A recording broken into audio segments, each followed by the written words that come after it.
Health care में artificial intelligence यानी AI ये अब कोई दूर की बात नहीं रही, बल्कि एक ऐसी क्रांति है जो हमारे दरवाजे पर खड़ी है। लेकिन सवाल ये है कि इस जबरदस्त टेक्नोलॉजी को हम सबके लिए सुरक्षित और फायदेमंद कैसे बनाया जाए। चलिए इसी में थोड़ा और गहरा उतरते हैं और देखते हैं कि भारत इस बड़ी चुनौती से कैसे निपट रहा है।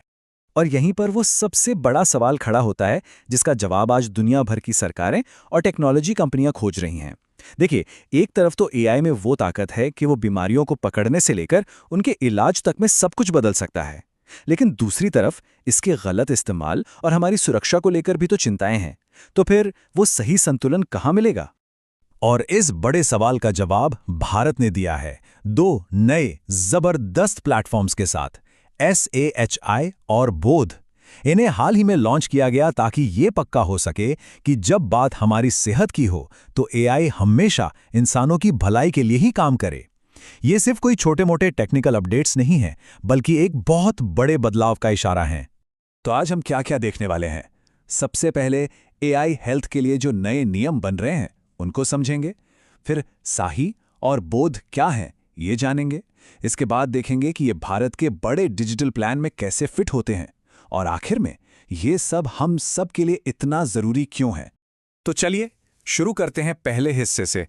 साई और बोध को समझने के लिए इन्हें आप ऐसे देखिए जैसे भारत हेल्थ केयर में एआई के इस्तेमाल के लिए एक नई रूल बुक यानी कि एक नियमावली लिख रहा है। तो इन दोनों पहलुओं का मकसद क्या है? देखिए, लक्ष्य बिल्कुल साफ है। ये पक्का करना कि जब हेल्थ केयर में एआई का इस्तेमाल हो तो वो सेफ हो, भरोसे के लायक हो और उसकी जवाबदेही तय हो। और ये सिर्फ कुछ लोगों के लिए नहीं, बल्कि देश के हर एक नागरिक के लिए है।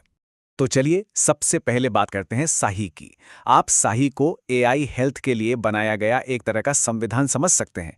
ये वो बुनियादी नियम और सिद्धांत तय करता है जिन पर आगे की हर चीज टिकेगी। तो साही का पूरा नाम है secure AI for health initiative. अब ये सिर्फ एक टेक्नोलॉजी का प्लान नहीं है, बल्कि एक गवर्नेंस फ्रेमवर्क है। मतलब इसका फोकस सिर्फ टेक्नोलॉजी पर नहीं, बल्कि नैतिकता, नियम और जवाबदेही इन सब पर है। सही तीन बहुत मजबूत पिलर्स पर टिका है।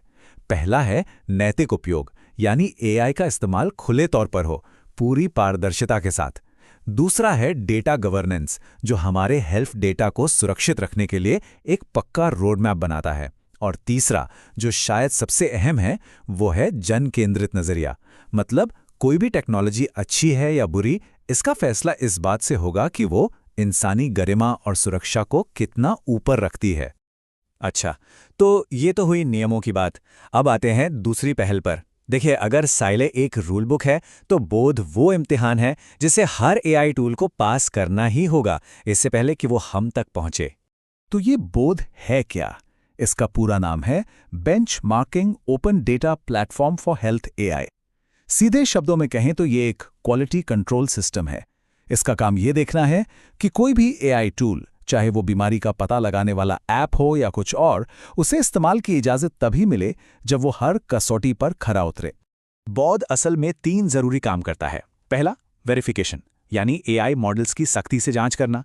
दूसरा, भरोसा और विश्वसनीयता बनाना, ये परख कर कि असली दुनिया के हालात में एआई कैसा काम करता है।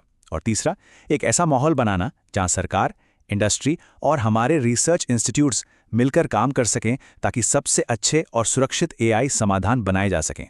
तो अब तस्वीर साफ हो रही है ना? सही और बोध दो अलग अलग लेकिन एक दूसरे से जुड़े हुए काम करते हैं। सही हमारी रूल बुक है। वो ये सवाल पूछता है कि हमें एआई का इस्तेमाल कैसे करना चाहिए, मतलब क्या सही है, क्या गलत है। और वहीं बोध एक तरह का टेस्ट है।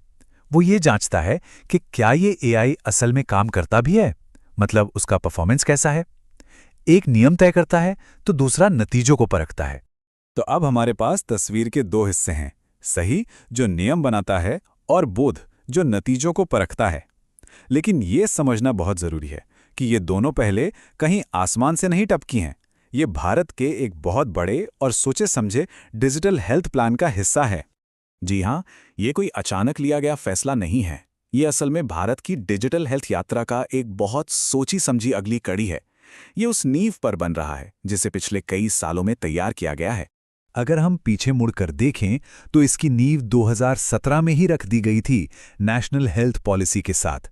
उसके बाद आया आयुष्मान भारत डिजिटल मिशन या ABDM, जिसने एक मजबूत डिजिटल इंफ्रास्ट्रक्चर बनाया। और अब 2026 में साही और बोध इस पर वो ज़रूरी सुरक्षा और क्वालिटी की परत चढ़ा रहे हैं जो AI के लिए बहुत ज़रूरी हैं। इस पूरी मेहनत के पीछे कुछ बहुत बड़े लक्ष्य हैं। पहला, आयुष्मान भारत डिजिटल मिशन को और भी मजबूत बनाना। दूसरा, भारत को रिस्पॉन्सिबल AI यानी जिम्मेदार AI के मामले में दुनिया का लीडर बनाना। और तीसरा, आत्मनिर्भर भारत मिशन के तहत देश में बने AI सॉल्यूशंस को टेस्ट करने के लिए एक वर्ल्ड क्लास इकोसिस्टम तैयार करना। ठीक है, तो ये सारे नीतियां, प्लेटफॉर्म्स, बहुत कुछ हो रहा है। लेकिन सवाल यह है कि इन सब का आखिर मतलब क्या है? ये हम सब के लिए क्यों जरूरी है? और ये जो लाइन है ना, ये सब कुछ कह देती है। डिजिटल इंडिया का जो अगला पड़ाव है वो दो चीजों पे टिका है: हमारे डेटा की प्राइवेसी और AI सिस्टम्स पर हमारा भरोसा। साही और बोध को ठीक इसी काम के लिए बनाया गया है। मतलब आखिर में इन सारी बड़ी बड़ी पॉलिसीज और भारी भरकम शब्दों का एक ही बहुत सीधा और सरल सा मकसद है, ये पक्का करना कि टेक्नोलॉजी कितनी भी आगे क्यों ना निकल जाए, वो हमेशा इंसान की सेवा और भलाई के लिए ही काम करें, खासकर जब बात हमारी सेहत की हो। तो ये सारी बातें हमें एक बहुत ही अहम सवाल पे लाकर छोड़ देती हैं। जैसे जैसे AI हमारी जिंदगी का हिस्सा बनता जा रहा है, हमें यह तय करना होगा कि हम हेल्थ केयर में वो कौन सी इंसानी कीमतें हैं जिन्हें हर हाल में बचाकर रखना चाहते हैं। क्या वो भरोसा है, हमदर्दी है, या कुछ और? ये एक ऐसा सवाल है जिसका जवाब हम सबको मिलकर खोजना होगा।